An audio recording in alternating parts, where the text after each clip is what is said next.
tornando un tagliacella scura, Peppenetto assai si disperava, pensando e ripensando a sua sventura.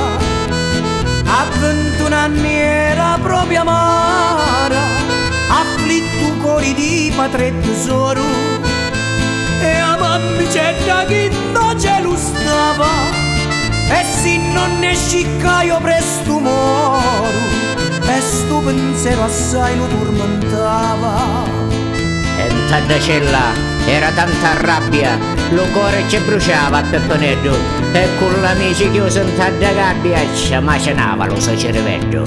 E fu studiato un piano per scappare, stanotte siamo pronti per fuire, ma guardia ce l'eppero a fischiare, e la socella vose perquisire, e tu spuntuni ferro ci trovarono, tu puntaroli ligli oscuro e nero, ancora peppietta sangue amaro, ancora di carogna la vincero.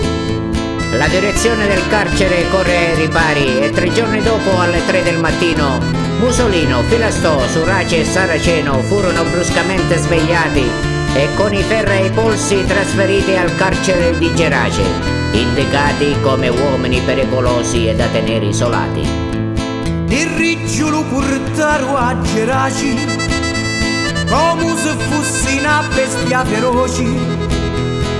Povero Peppe che non trova pace, tutti amaro e l'odio lo coci, era un fuoco carcere del riggio, ma più pampato che sto di Gerace, e Peppe Musolino mi prestigio, a Saulo fuoco e finì un t'abbraccio.